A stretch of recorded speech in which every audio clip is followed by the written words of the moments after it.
today the monthly inflow in the industry in dollar terms are larger. In 20 years. In 20 years. We should not expect today's youngsters to behave the way we behaved in late 90s if the market fell 20%. Decades from now, you would have players from India who would be more global in nature, just like you have in IT services. India leads the pack globally. TCS is larger than IBM. In India, the alpha potential I still find is one of the richest anywhere in the world. By trying to time in and out is the only way you can lose money in the market more than what you would lose in the bank fixed deposit.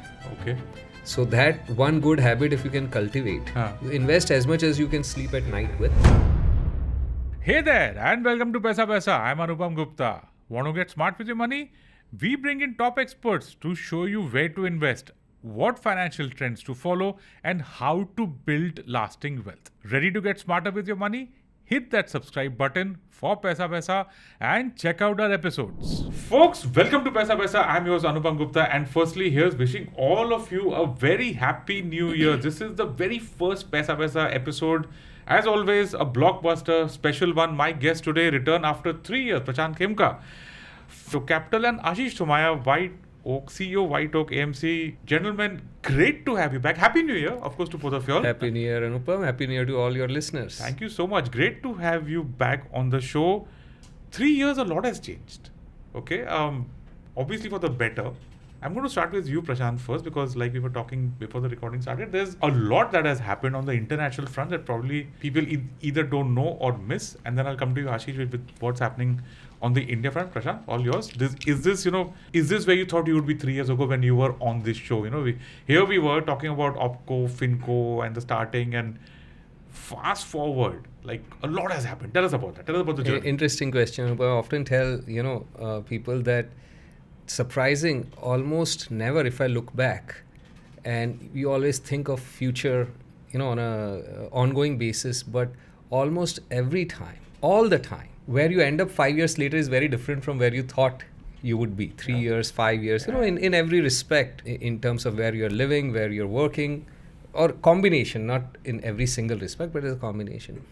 So if you think of the world 3 years ago, I think it would have been hard to imagine some of the things that we are dealing with right now. Some of the things are the same. We still have our same neighbors and same issues with our neighbors. We have, the geopolitical tensions, some of them continuing. Trump is someone none of us would have probably imagined he'll be back, because there are not many precedents of a president coming back again after a gap of one term. So I think what is constant and what never changes is uncertainty from a market's perspective. Uncertainty or volatility. That's why when some market gurus are asked at the beginning of the year, what do you think about the year? And the safest thing to say is the year would be volatile. And a lot of people do say that. I'm going to come to that, but okay. But if you think about the present, always feels more volatile than the past. Always.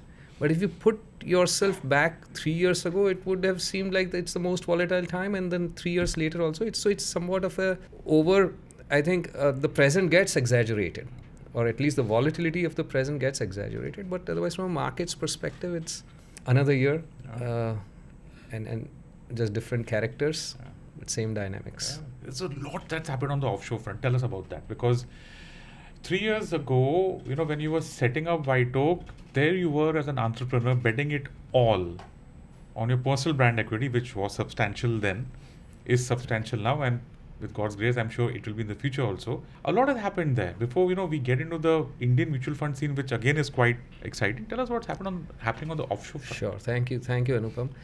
So obviously 8 years ago when we started White Oak, it was with the aspiration of becoming the pioneering multinational asset manager from India. What it means is, pioneering means not necessarily the first, but a successful, which inspires maybe other firms to follow that lead as well.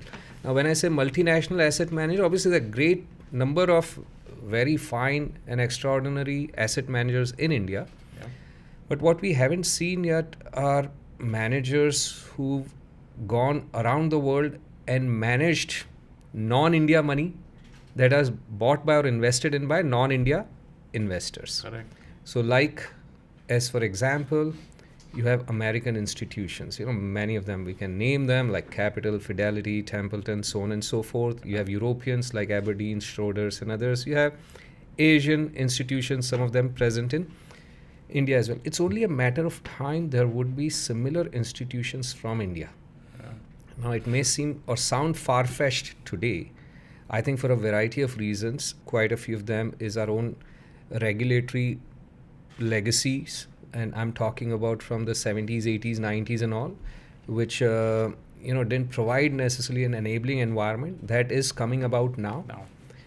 And so decades from now, you would have players from India who would be more global in nature, just like you have in IT services. India leads the pack globally.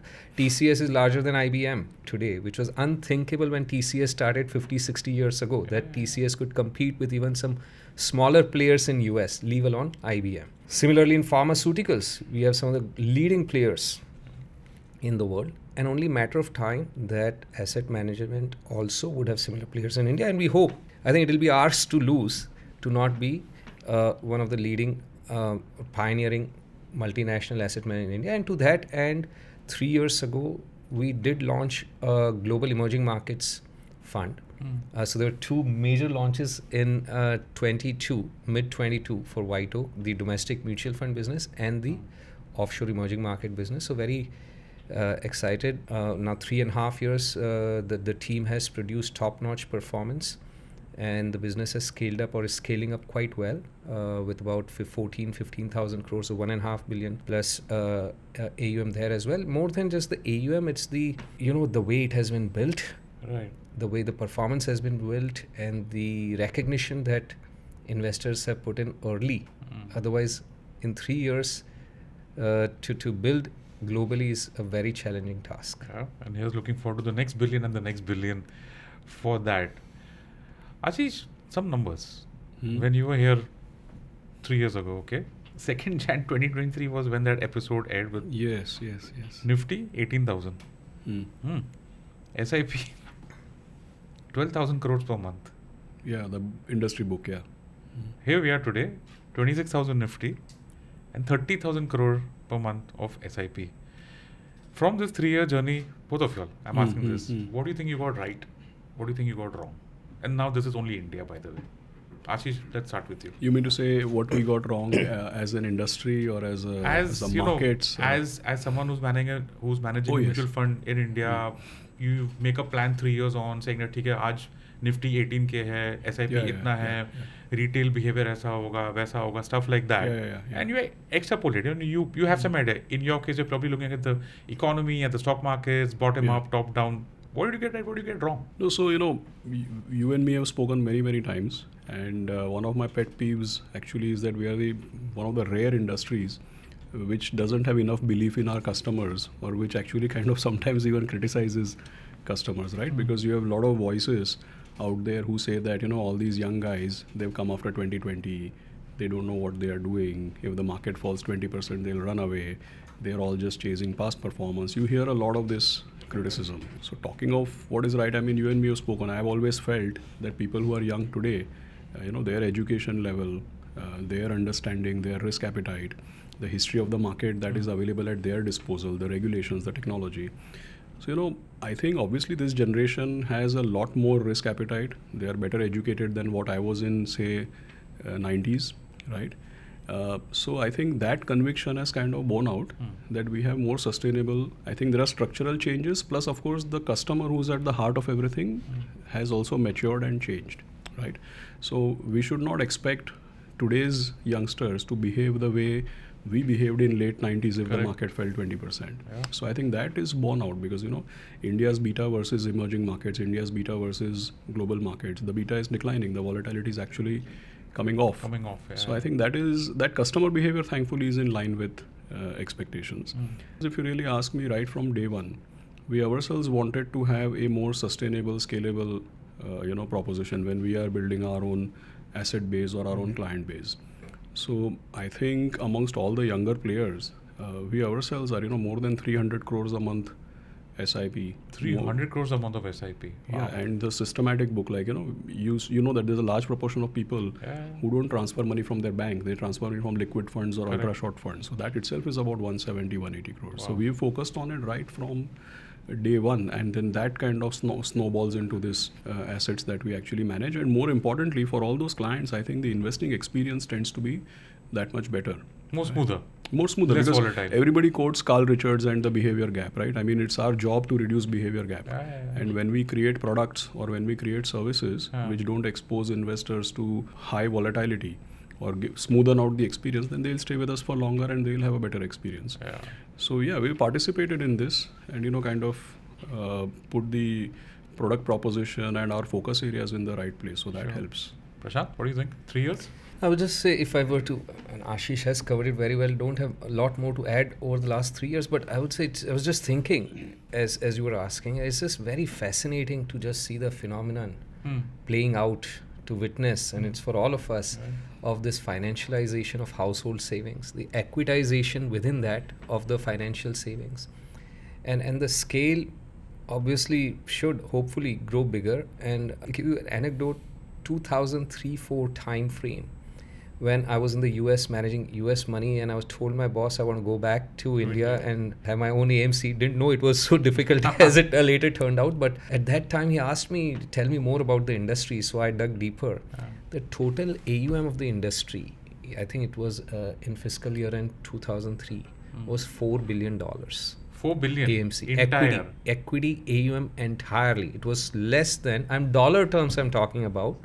Wow. Not rupee terms. Rupee terms, 45, let's say. So it would be less than 20,000 crores. And as we were just talking, we are over 30, right? Wow. Right now. So our team at that time over there in US was managing $25 billion odd. So my boss was laughing. You're talking about going to an industry. I mean, place where industry size is $4 billion. Today, the monthly inflow in the industry in dollar terms are larger.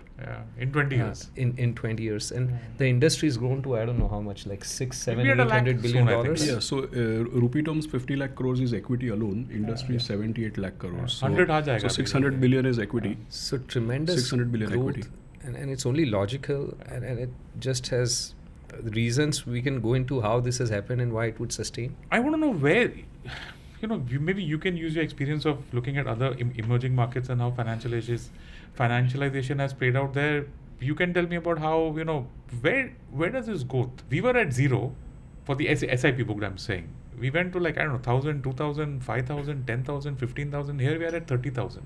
Is there a top number out here? Is there, because, or should I look at it in terms of households, right? We're looking at 35 crore households, mota in India. I think that we are at about 11 crore SIP folios, which could be duplication and whatever. So unique should be like, say, 5.5, 6 crores. 35 crores household, 5.5, you could say that each household might have two folios. Yeah. So you could look at potentially, how do you map this market? I'm just saying, till where can this go on? Because I feel this is a definitive question, because this is providing a lot of support in terms of liquidity.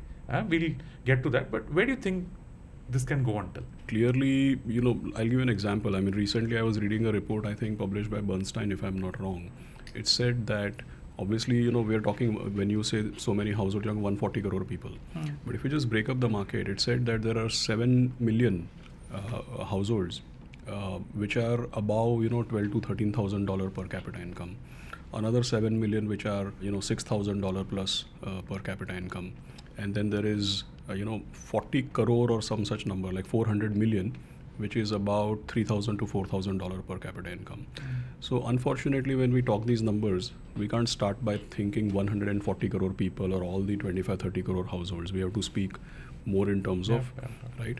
But if you say that we are going to talk about, say, 42 crore people who are in that $3,000 per capita income plus, and then you work backwards, then I think what is this 5-6 crores in terms of number of unique SIP holders may go to 15-20 crores, I think, in a particular time frame. I mean, difficult to forecast the time frame, but I don't think we should count 140 crore people.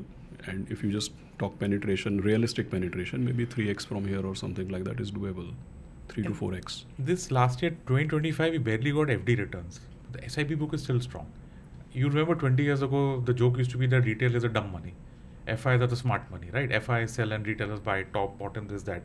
Here, so nothing has happened only. 30,000 crores month after month. See, there might be some internal churn. That's fine. But I'm saying the headline number for SIPs is still there. I feel you can take some solace from that. That at least people still have confidence of not stopping their SIP and not stopping their exposure. So I'm just trying to understand, has the game changed in India? Do you think that something has fundamentally changed, that despite low returns, the money is still flowing? People have, some faith. What do you think, Prashant? I think the behavior, human behavior doesn't change, is my opinion. Like, look, after COVID, we thought so many things would change, right? I thought people would stop shaking hands worldwide and go to Namaste, right? But we're all back to shaking hands and kissing, So it remains to be seen. It remains to be tested.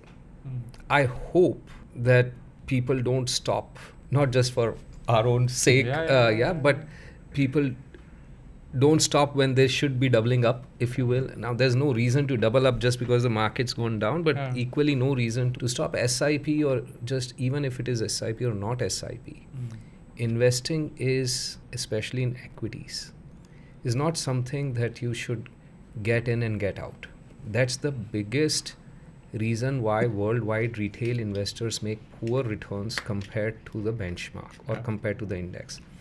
In mutual funds, it's not the mutual fund fees as much as it is the retail investor behavior of getting in and getting out, which causes them hurt in the longer term. So it remains to be seen whether, when this gets tested, it's only 1 year after several years of very strong. I hope that they'll listen to their advisors and stick with the discipline. Yeah.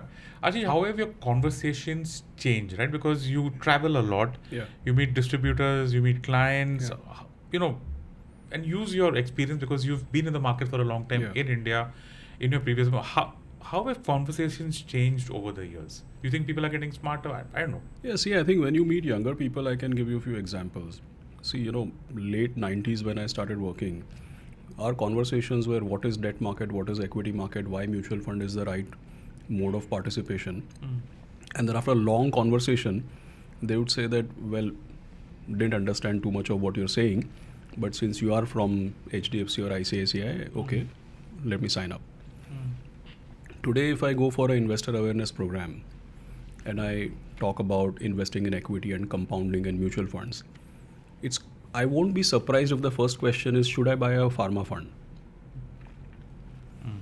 Okay. Right? Because the audience today, the exposure, and this is true story, right? I was at Google campus in Hyderabad talking to youngsters. The first question after I gave a long talk about personal finance and investing, the first question was actually, is it time to buy a healthcare fund? Okay. So that is one change. Now, I'm not saying that happens every part of the country with every age cohort, but yes, that's the thing. I'll give you a practical example. Once I was in Bhavnagar a few years back, I gave long talk about equity investing and mutual funds. At the end of it, he said, you spoke about stock market and mutual funds. You didn't speak about SIP at all. So I was hard put to explain to him that whatever I'm talking, the right way to execute is actually SIP itself. The what and the how, it has become to the very specific. People are very well directed and they know. Plus, we should not forget that the Association of Mutual Funds has worked really hard to spread the message, right? At least to the relevant segments. And most people that we meet, like I was at this event day before yesterday in Ahmedabad.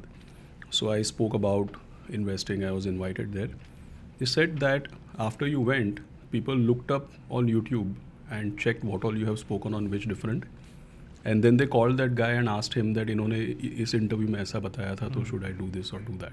So I think that people have a lot more information at their disposal. They are a bit more keen to understand things.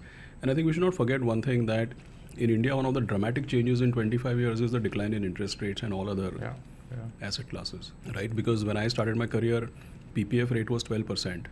RBI was issuing those Government of India relief bonds at 12% tax-free. Double your money debentures. Yeah, but today, we know where the numbers are. So a youngster today is, going to start with capital markets quite likely. The dark side though, social media, right? Because then you're active there. Between the two of you, I think Prashant is wise to stay away from that. Aashish is a lot more hands-on. I've seen him, taking on some people in the right way, obviously. What do you think about? Do you think that is actually shaping investor behavior in India? And I'll tell you why, right? Because the median age of India is 28. The people who are investing today with the 30,000 crore book consists of a lot of people who do it through smartphones, so they are social media savvy. They know Yeah. to go there and there's sharp ratio, beta, जो बोलो उनको सब पता है. Yeah. Dark side भी है. SEBI's found it out to its own, Yeah. What do you think about that? But Anupam, I mean, you're doing a great job because you've been at Paisa Thank you. Vaisa for long, and I hope more people listen to you. But other than you, for example, why is it that influencers are so successful, and why is it that the regulator is taking them to task? Why did they become the go-to in the first place? Maybe because the shortcoming is at our end, right? I mean, if we are not talking in relatable terms, if we are not saying the right things, if we are not talking relatable terms. So for example, I land up on a YouTube podcast whenever I'm given the opportunity, because I know that's the audience that I want to speak to. And I know that there has to be more of us making sense out there and talking in a relatable fashion so that we can kind of make the right messaging, and hence people don't fall prey to the wrong messaging. I mean, it's a dharma of selling. Yeah. If you're a good salesperson, the first dharma is that if you don't land up with the right product, then somebody else is definitely going to land up with the wrong product. कोई ना कोई gap fill Yeah, so करेगा. if you think that you have the right proposition, it's your moral duty to land up out there. So I think that the shortcoming is at our end if we are not communicating well. Still, I just wonder whether all the advice that's getting sloshed out there is of the right quality. But Yeah. we are in the early days. I mean, it'll take time, but we'll reach there. Okay, Prashant, Opco-Finco, right? That's what we were talking about 3 years ago. That hypothesis. How has it evolved till now in the 3 years for India, and how do you see it going forward? Yeah, no, so it's a very fundamental framework to evaluating companies, both valuing as well as analyzing the business model. That framework continues to evolve. You learn every single day, you incorporate that. And that is equally relevant and applicable in our India investing as it is in our emerging markets investing, as it is in developed world companies also that we invest in. So it's a very fundamental framework to research, analyze and value businesses that the team absolutely finds to be very powerful, and it is something that we can all relate to and can talk through a common prism, if you will.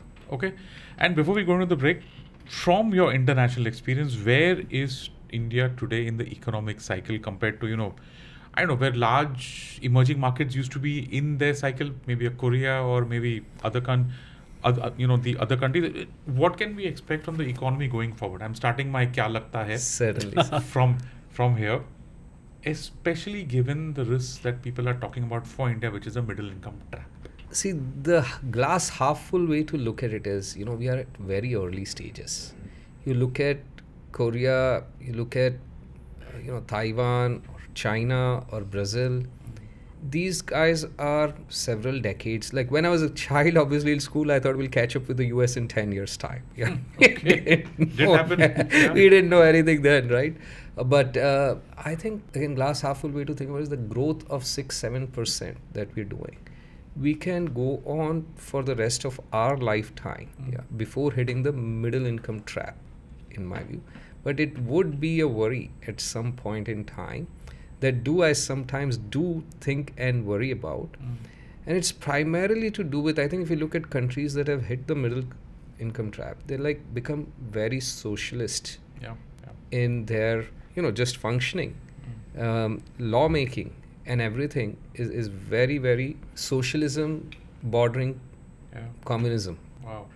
Kind. When I went to, just quick anecdote, when I went to Brazil, I had a very mixed feeling.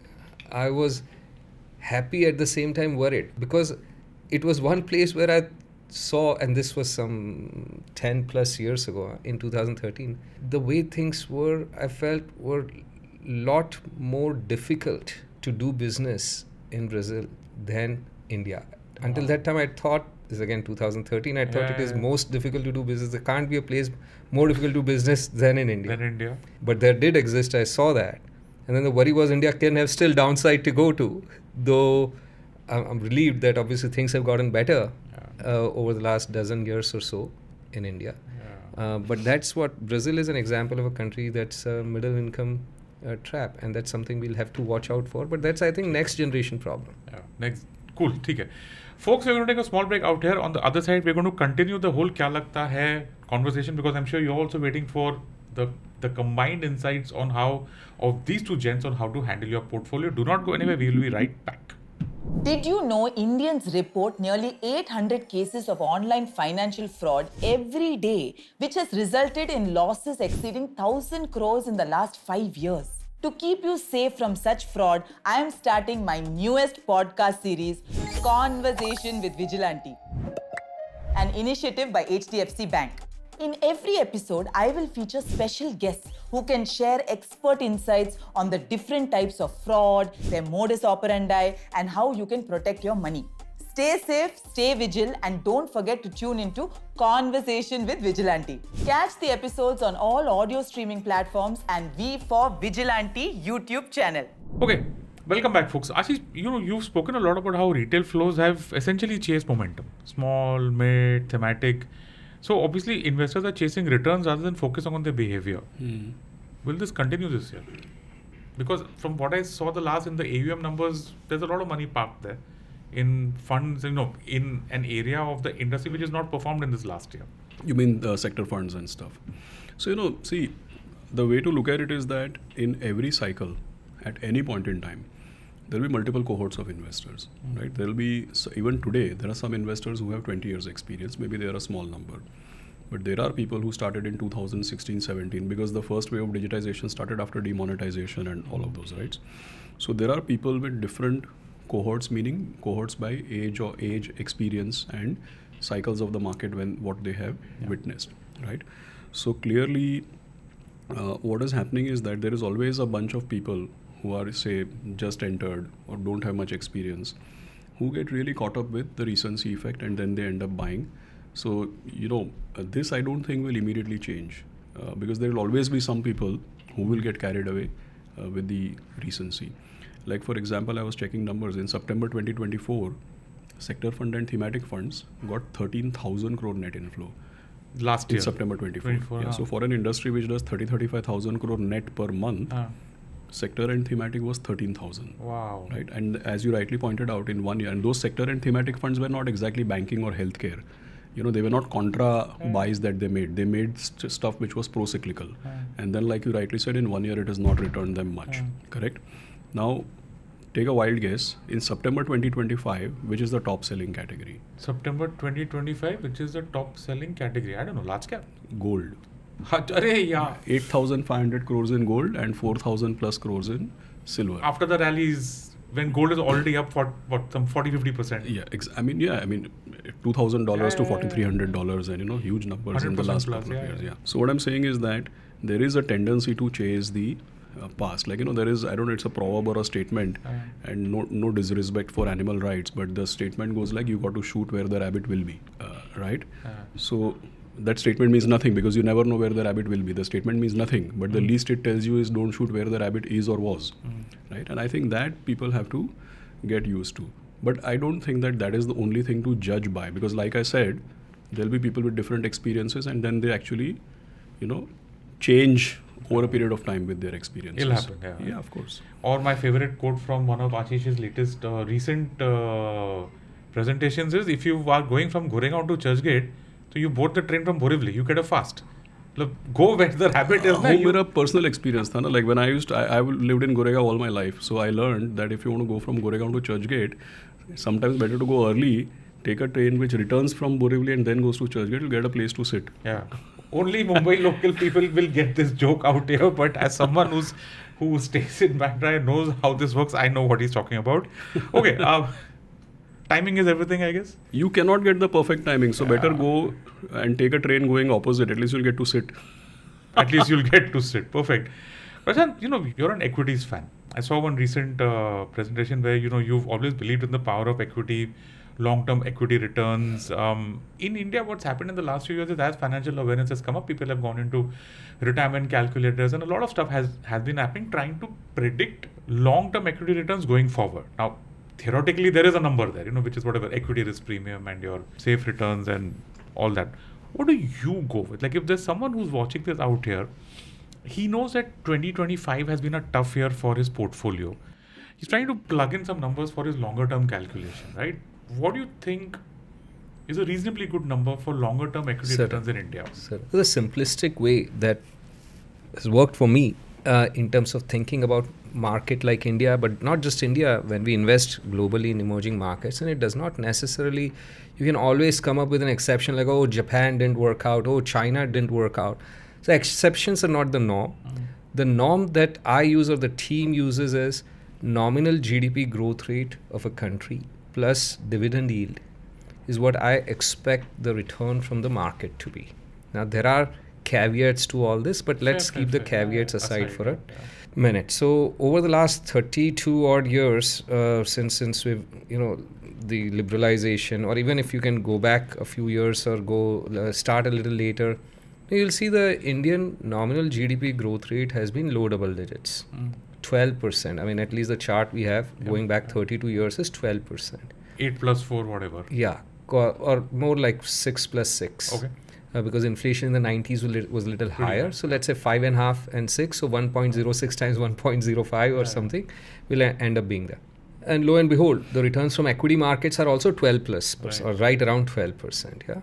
So that's a assumption we make in our underlying models in across countries from Korea to Mexico to use in terms of what's our bogey, what's our opportunity cost. So looking forward from where we are in Indian market, I think a very logical base case to me seems like assuming, and we're talking about 10, 20 years time period, so maybe a smidgen lower growth rate at 5.5 to 6% over a 20-year period. We'll be all very happy if we were to grow at that. We have grown at that pace and have the potential to definitely grow that much. So 5.5, 6%, and take 4 to 5% GDP deflator, because deflator is the right number rather than inflation, but inflation for all practical purposes, you can take it as inflation.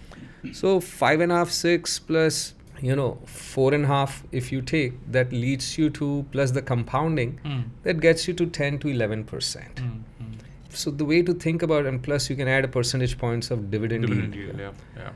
So pre-tax, think of it as pre-tax 11%, post-tax 9%, if you were to take average of short-term and long-term. Still the highest yielding asset that you can invest in, in 10, India. I think we should have the right expectations. Otherwise, you're prone to disappointment. Last 4 years or the year before 25, from COVID, March 25, we were all getting used to 20% return. That is, to no sane and logical mind, that can be sustainable.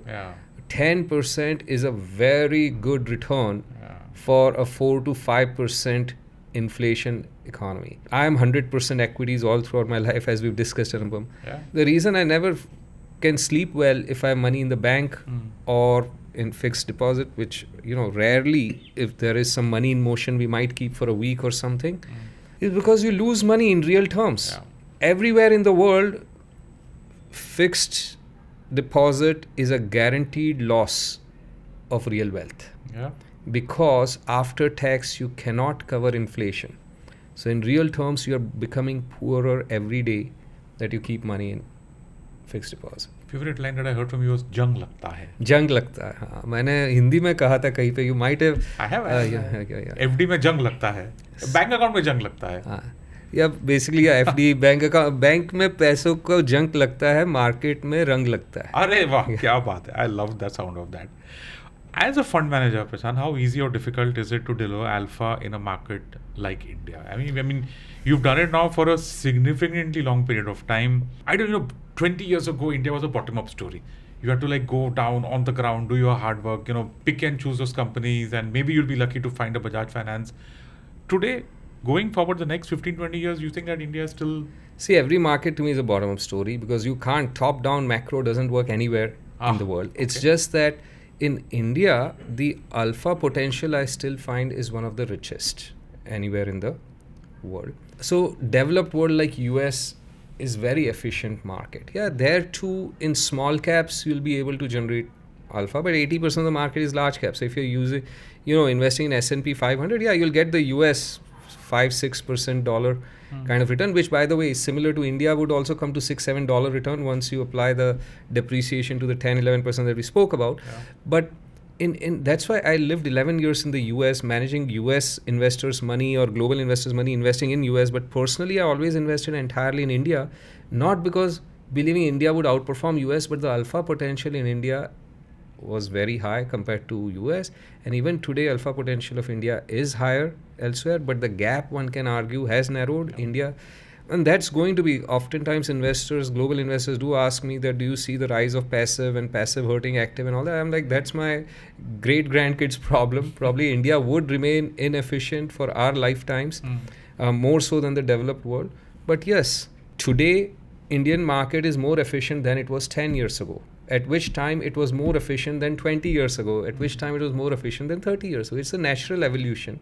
Today we have 1,000 PMS houses. 10 years ago, I don't think we had a tenth of that, maybe a tenth of that, right? No, I mean, the PMS product is 20 years old. It started in the licensing used to be given back then, but it's only caught up now. It caught up in the last 5 years like anything, and maybe since 2014, 15, even more so.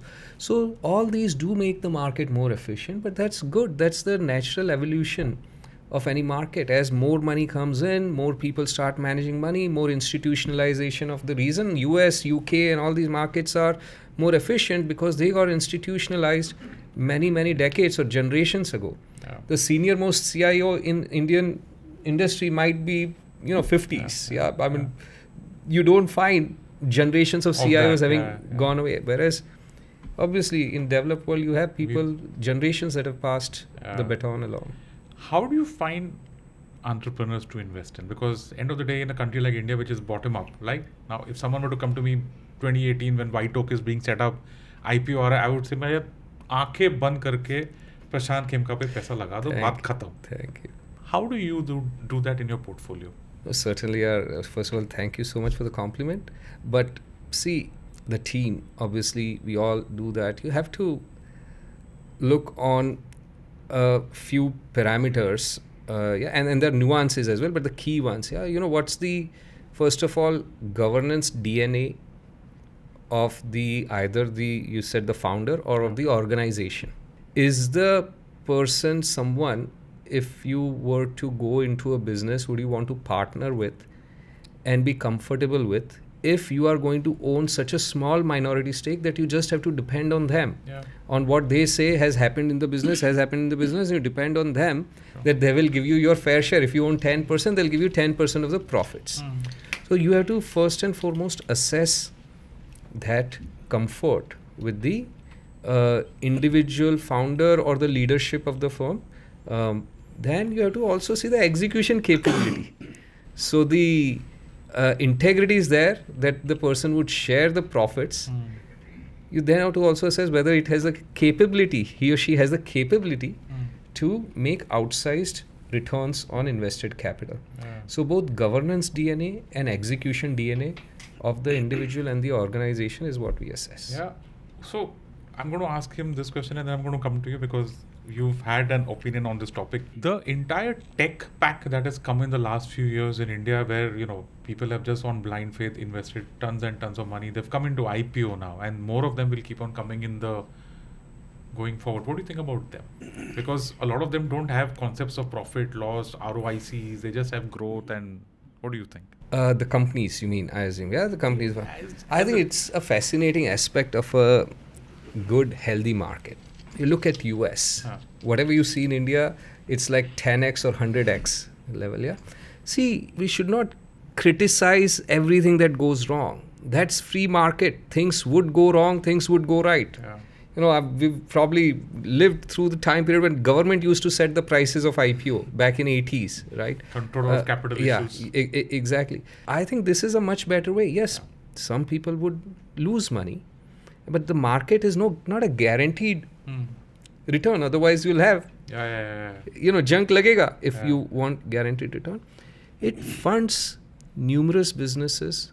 I haven't seen over the last few months or last few years anything that suggests we are in an extreme. In a bubble or whatever. There are companies that are making phenomenal returns. I mean, including last few days and weeks, companies that have listed, some of them have given phenomenal returns. And yet others which are underwater. But if you look up last 6-7 years, and we've done some such study here, the average IPO has made some money, modest money. But it's not like a lottery ticket. IPOs but that's not how equity markets are supposed to function. Not supposed to be that every IPO would give you, you have to be selective.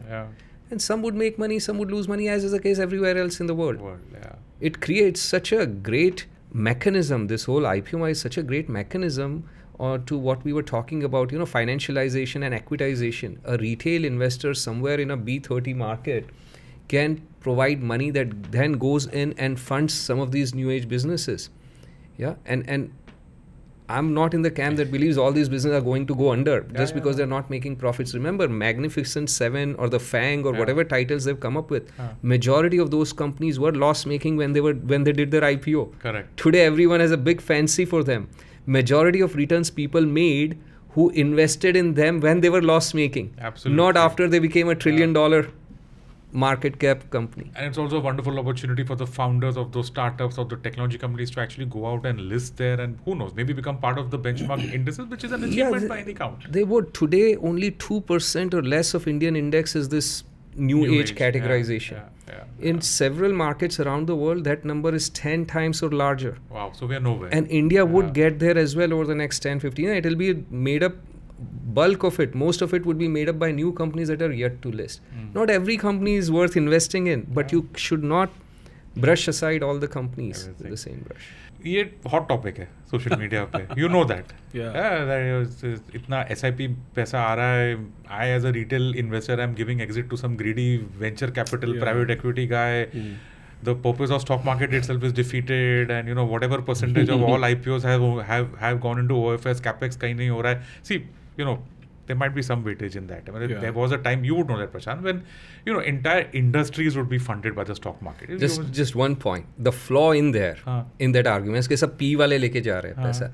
अरे P वाले, they are investing in businesses because they can get exit ना. If they can't sell on the stock market, they would never invest in the public market in those companies. So effectively, the money that's going in OFS is also going to fund businesses only. I think that's a good point. There's a good way of looking at things. There's another aspect which is missing, that 30 years back, IPO was VC. See, today an IPO is, look at it this way, today an IPO is a rotation in the cap table, because previously, 20-30 years back, the IPO was the VC. Correct. There was no VC, there was no family office, none of that existed. In last 15-20 years in India, there are large family offices, VCs. And that money didn't exist. That money is there now.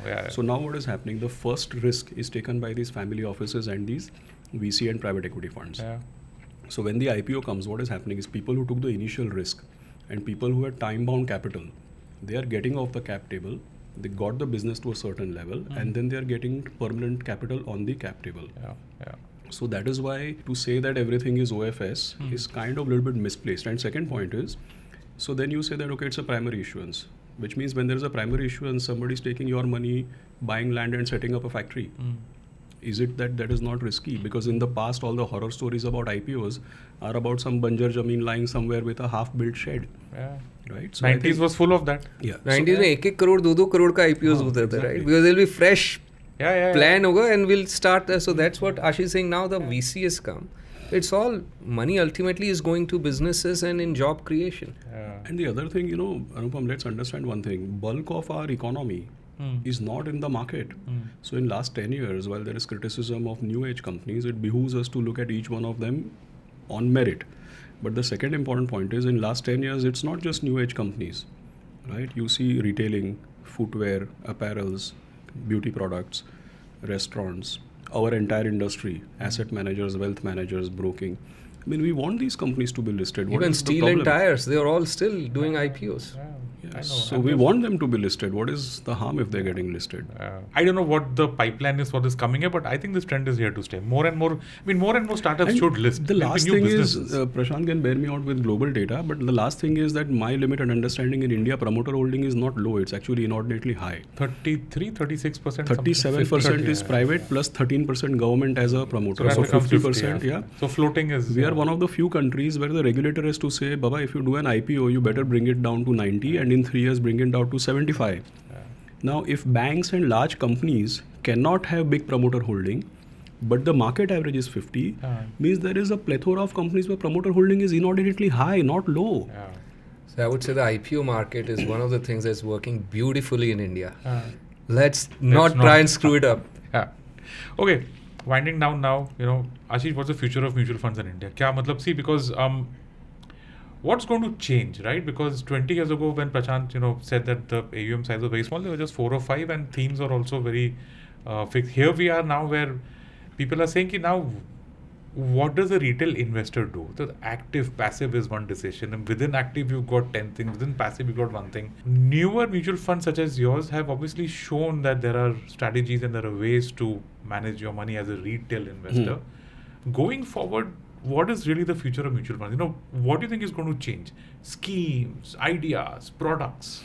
See, I think the alternates and private market will become bigger and bigger. I mean, I know your question on mutual funds. Sure. Going by US experience, I think alternate market, private market, I think that is set to... HNI, ultra HNI money. Yeah, that will, I think, grow a lot more. Coming to mutual funds, I think, right now, I often say on a lighter note that to buy some 500 good stocks, we have some 5,000 mutual funds. But that means that we will have more solution-oriented fund of funds, those kinds of products which make life easier for people, because then they're just buying a solution and leaving the rest of the task to somebody else. Then I think, this specified investment fund like, SIPs, which is again a solution-based product, because it is combining equity and derivatives and bringing different risk-return frameworks. Then, like you said, obviously passive. Then I think right now we are held up because of the limit on sending money abroad. There's a Reserve Bank limit on how much we can invest outside. But I hope that at some point in time, when the external macro and currency stabilizes, even that might actually again come back. So I think there are multiple avenues to grow. And just like your question is on mutual funds, I would say that alternates is a space also to watch out for. Yeah. Prashant, क्या लगता है बाजार है really? I mean, I'm making it as blunt as possible for you. Top predictions on every possible thing. I don't know, Nifty, sectors, movies you're going to watch, books you're going to read. Just let's just get into it. Time horizon क्या है? Just go on and on. Yeah. Our audience is patient. So I think you were asking to Aashish and you referred to 20 years. I think, look, last 20 years the mutual fund industry has grown 100 times in dollar terms or somewhere in that vicinity. Yeah. Going forward also, the growth rate is going to continue to surprise us when viewed over cycles, not in particular year. A certain year can be a bit of a pause or whatnot, but a cycle is typically 8 years in the Indian market. So let's say over the next, if we were to take next 20 years, we may not grow 100 times in dollar terms, but still we would be tens of times larger. So if today we are $500 billion or something, we'll be in 5-10 trillion or something of that sort. That would be a combination of the returns from the market, which, as we discussed, we expect to be about the double-digit rupee term and 7% in dollar terms. And the rest would be the increasing financialization. So I think it remains, to me, I don't think I'll be changing my 100% allocation to equities anytime. At least as of now, I don't see a reason to why change that ever in my lifetime. Okay. क्या लगता है? First, let's start with Nifty predictions. Nifty तो अभी जो भी है आज अभी we are towards the end of December. उस पे 10% you add 10%, and that would be the expectation. It's like, you ask me anytime you're going to flip a coin 12 times, a dozen times. How many heads or tails? I'm always going to say 6 and 6. Okay. Yeah. 50-50. There's no reason to say anything different. Although the Indian team has proved you wrong. Yes. So that is also an example with that it can go wrong for a long period of time. Outliers. But still, the next 10 or 12, you'll say 50-50, right? Yeah. The same way, no matter what the past returns have been, the most logical expectation for next 12 months returns to me, in the construct that we discussed earlier, is a low double-digit return from the Indian market, and then you as a team try and beat that in the actively managed portfolio, which anything on sectors or stocks or anything, or are you guys like... See, I think at aggregate level, there's no reason to believe, just like there's no reason to believe one country would outperform the other in any material manner. No reason to believe one sector would outperform the other. But there are certain sectors where you find greater dispersion of value. And hence, as a team, you might, if you are doing a good job, you can identify the more undervalued one. So if the dispersion is like this, a funnel where some sectors or some, let's say, larger caps, the dispersion is narrower. In US, the dispersion is narrower. So even the best of the investment team can only identify so many great opportunities. But if the dispersion is wider, like can be the case in, let's say, India, as I was saying earlier, in Mid and small cap can be the case. There you can add more value. Okay. Similarly, there are certain sectors where there's greater dispersion we find of value because of variety of reasons, including maybe some sectors have more small caps, like healthcare has more small caps than energy as a sector. Yeah, so healthcare and also the business models are very heterogeneous in healthcare than let's say in IT services or of financials. But still in IT, in financials actually are heterogeneous. The market intermediaries, you find a whole range of heterogeneous business models. Healthcare, I already mentioned. New age companies, there is so much disagreement amongst investors on whether it makes sense and all that. So these are all areas for value add, I see from an alpha perspective. And we would, even though we don't believe these sectors would outperform, the team is likely to find more opportunities to make outsized returns in these areas and hence somewhat higher allocation in these areas. Sure. Non-market stuff, what are you looking for? I mean, are you a movies person, books person, music person, shairi? I have, after Gukesh won the World Cup, chess champion, not World Cup, but the World Championship, last year around this time, I found my love for chess again. My God, okay. I used to play in college. I was college champion, by the way. Nice. Which doesn't say a whole lot in terms of ratings and all. But I've just, since last year, following that, and there is one going on now, the Global Chess League is going on in Bombay right now from December 14 to 21st. I've just arrived yesterday to Bombay and I'm going to, over the weekend, certainly go there and meet some of these stars there. I just realized, so what are the offshore people saying when they look at India? What's happening there? See, everybody chases returns. We were talking about retail investors. Institutions, in my experience, are no different. HNIs are probably an extreme manifestation of chasing recent returns. And this is global I'm talking about, no particular, country or region. Yeah? So institutions also see, one big difference though is institutions have no choice but to invest in markets because they're benchmarked. So they're not going to go huge overweight or huge underweight. But yes, where there is discretion to be over or under, after a year, see when markets till end of 24, they're like, oh, we love India, we'll love to buy it a little cheaper. And that's happened. Yeah. But not just this time. In my entire experience, whenever that happens, you can't get cheaper and not have stories around why it's gotten cheaper. Obviously. Yeah. Whether there are reasons or not is a different matter. There may be no reason for it to get cheaper. But if it goes down, there'll be stories which would be spun as reasons for why it's cheaper. And then those would have to be negative stories now. Obviously. If someone asks a fund manager, why is the market underperforming India underperforming emerging market by 30%? Big gap. Big, huge gap. Hasn't happened in many.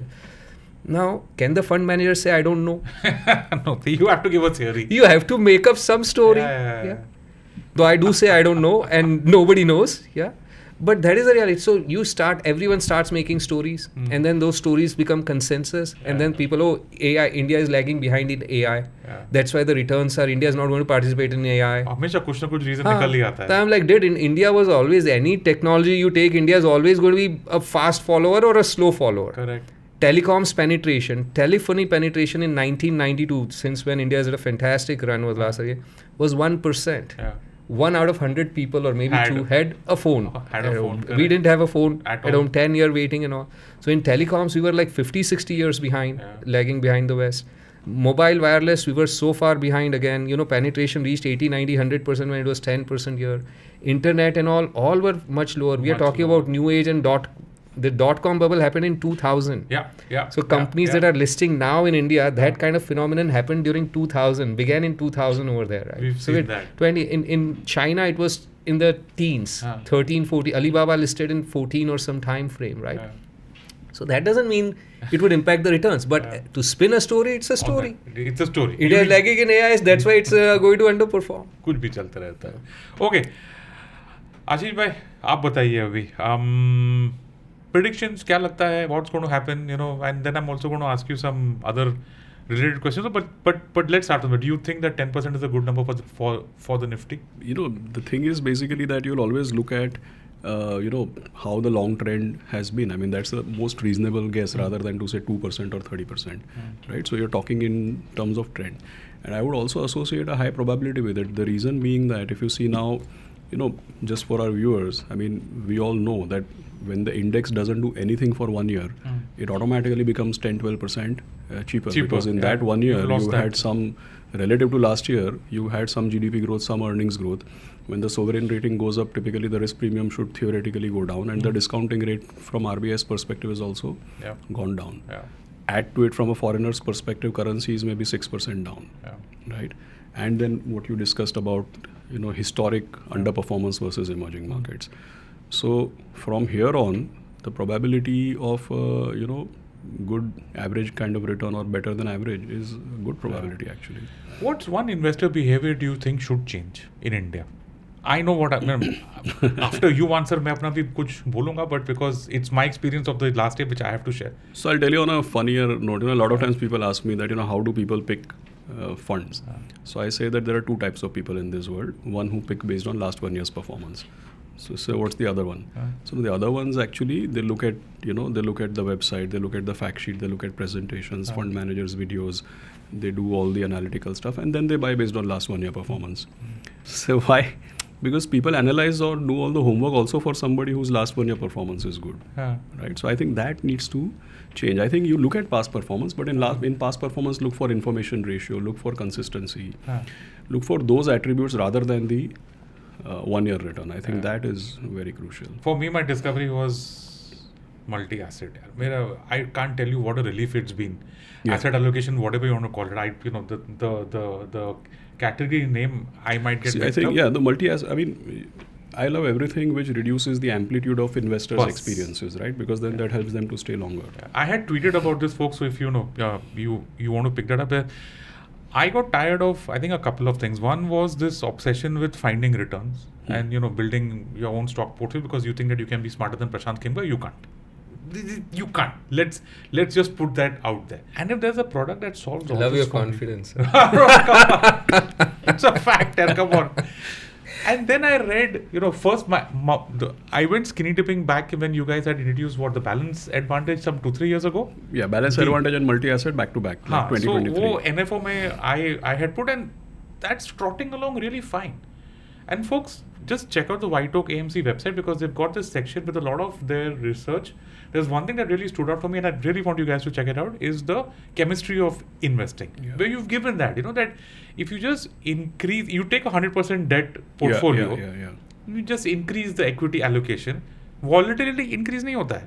Returns made dramatic up to a certain level, the risk-adjusted return keeps on rising. I thought, listen, I'm not a 28-year-old. My risk return, my objectives are not the same as they used to be when I was half that age. I need something where, which takes away this volatility of one asset class. I'm still a believer in 100% equities, by the way, Prashant, but I need something that, that kind of helps me sleep at night without worrying will I even get FD returns? So actually, what is important is that, obviously Prashant is a seasoned investor and he's been, I think, at it since 1985, right? So there are people who are 100% equity investors, and the prerequisite for 100% equity investor, first of all, is that, if 1 year equity doesn't give return, or sometimes it's 20-30% down, you don't lose sleep over it. 80% down, don't lose sleep over it. Then, I mean, 2000 personal portfolio, and that is, you have to have that. That's a personal portfolio thing. I've seen that, back in the day. You're right about that. So many investors, they say that they're equity investors. They want to be equity investors. Their financial goals require them to be equity investors, but they cannot take that. They will lose sleep. And when they lose sleep, they have an emotional reaction. They'll end up cutting the position at absolutely the wrong time. So for some people, for them to be equity investors, you need to create the portfolio in a way that it cuts the volatility on the downside, which will help them to stay invested. So I think that's the practical reality. It's a good brand. I think when I last saw you, Ames, I think your largest product is the flexi cap, followed by the multi-asset. I think that second is multi-asset. The second is, I mean, this category for the industry is also doing well. There's been some, some good advocacy for why this fund works. Okay, negative expectation. Like when I look at it now, one thing, negative surprises that you think can happen in the next year. Like मैं देखता हूँ बॉलीवुड में आजकल violence बहुत चल रहा है. Okay, that's as a theme. धुरंधर देख लो and all that. People have become very, very. I look at that as some kind of maybe is that some pent up thing coming out. What is the one thing that worries you about the markets, the country, economy, whatever in the next 1 year going forward? See, I think what is happening is that the domestic performance, whether it's economy, corporate, and most importantly, if you see RBI's policy, the government's policies, right, they're trying to reflate, right? So I think if you see domestic environment is improving, but you can clearly see that the external macro is not allowing the market to, go beyond a point. Then what happens is that while we have positive expectations, now it is about 15 to 16 months that we are practically flatlining. So if it goes on for another 6 months, then some people's patience will get tested. Yeah. Right. So I think, and there are a lot of people who have seen market going up, going down. There are not enough people who have seen market practically Flat. going nowhere. Right. And I think that tests patience. So how the, while we have positive expectations, how the near term, next 6 months, how it shapes up, I think that could test patience with people. Prashant, negative, if anything on, which could derail stuff, which could come out as a bogey or something that you didn't expect?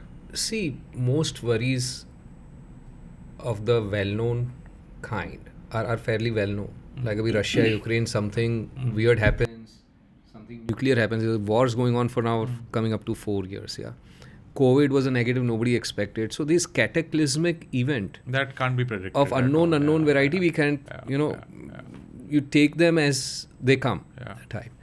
Other than that, all these tariffs and all these worries are fairly well known. So not really, worrisome. Usually, what is well known and still a worry in, let's say, case of India would be central election, which come every 5 years. Yeah.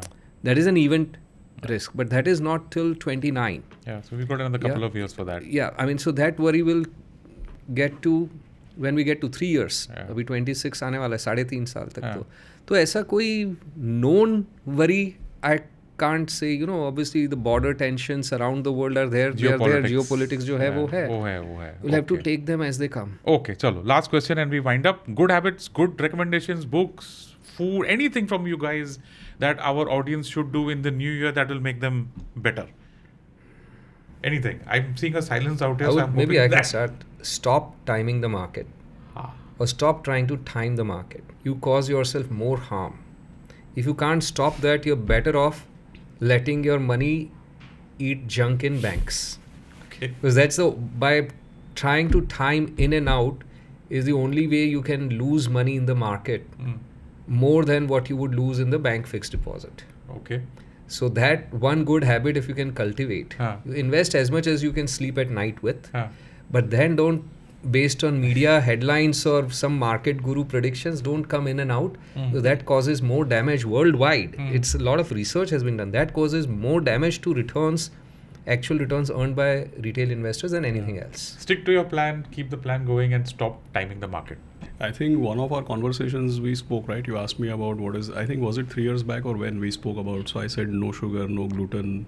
So I did that. I didn't do it 3 years back. I did that. क्या बात है? Yeah, now I'm down like some 7-8 kilos. अरे वाह, very good. So what's your superfood? No, so it's not superfood. Basically, I was trying to say is that, everybody talks about, say for example, people speak about Mr. Buffett, and 12%. The beauty is not the 12%. The beauty is his investing career is 70 years. Right, and every 6 years he doubles. Yeah, and most of it came after he was 50. Yeah, so I think that, while people focus on wealth and investing, they should focus on health. I mean, living longer is the... Fantastic.